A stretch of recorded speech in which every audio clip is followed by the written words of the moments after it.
Let's bring back the panel. Robert Trainum, Shira Teplitz, and Ari Shapiro. All right, Speaker Boehner's yesterday did something that I was surprised, where he drew a line for the super committee on what they should consider in deficit reductions and what they should not. Here's what he said. Tax increases, I think, are off the table, and I don't think they're a viable option for the Joint Committee. It's a very simple equation. Tax increases destroy jobs, and the Joint Committee is a jobs committee.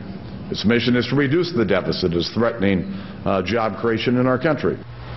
Robert Trainum, you've in a previous life had some experience on Capitol Hill. We were told on one hand these 12 members were supposed to be sort of separated from this process, but here's the Speaker saying, redefining the committee. He's framing the debate. He's trying to frame the debate and talking about tax increases, even though earlier that morning Paul Ryan came out and basically endorsed the idea of lowering tax rates, even if it means increasing tax income to the federal government. Absolutely. Not only is he framing the debate, Chuck, but he's also kind of framing the message overall in terms of how do Democrats respond to that? Right. They simply respond back by saying, well, wait a minute, I thought this was a they're standing in the way again, and, well, they're taking, and everything's no longer on the table. Exactly. So it puts them in an offensive position. So I think Speaker Boehner is a brilliant politician as it relates to trying to frame this debate and trying to say, you know what, this is what we stand for, this is what we're going to die for, and thus in the process there is no compromise. And what you've noticed is that Minority Leader Pelosi is nowhere to be found. Yeah, you know, Shira, what struck me about this is that he moved the goalpost. And he's almost as if saying, daring this committee to come to a standstill, come to a gridlock, because they want to have the campaign to be about taxes. Right, and he's also relieving himself of any responsibility if they do, in fact, if they don't make their deadline, or they do, in fact, have to finagle some kind of increase somewhere. It's not my fault, Speaker Boehner says. It's Dave Camp, Fred Upton, these guys that are on the committee. Ari, the White House didn't push. Well, what I found interesting is, granted, they're dealing with their own messes this week, but they didn't jump on this, because it certainly wasn't. All parts of that speech yesterday was him, Speaker Boehner, in very polite terms, just throwing out every single any idea of compromise at the White House gone. Right, and he said there's no point in coming back to negotiate with President Obama again. We tried that, it didn't work. You know, if there is any sort of crack in the doorway, it's that Speaker Boehner says closing loopholes in the tax code is not what he considers a tax increase.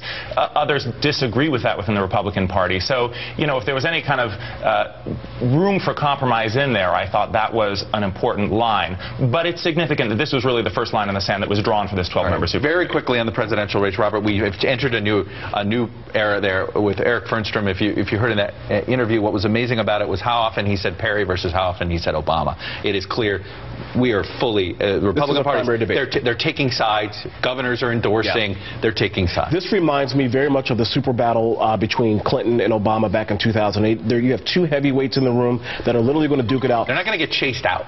Well, they're not going to get chased out, but it's going to be a dragged out fight. I think a lot of Republicans are going to have this conversation. Are you for Perry or are you for Romney? And then the other question becomes is who can win the general election. Most people still think it's Romney. And it's a style versus stuff. It does feel as if it's defining inside the Republican Party of what kind of Republican are you? Are you a Perry Republican or are you a Romney Republican? And it's two different definitions. Shira? Yeah, absolutely. I think Romney represents one camp and Perry represents another camp. They're two different kinds of Republicans. But I also think people are still getting to know Perry, excuse me, in a way that they've gotten to know Romney over the years since he ran the last time around. You know, both Perry and Romney have weaknesses. They know we are definitely. We're learning. We're in a battle to define. Okay, quickly, shameless plugs. Ari, you get to go first. Ari_Shapiro on Twitter. I'll be at the UN General Assembly all next week. Tune into NPR, your local station. I'm going to be at the UN UNGA too, buddy. I'll see you there. To my hometown team, the Pittsburgh Steelers, please stop dropping the ball and giving it to the other team.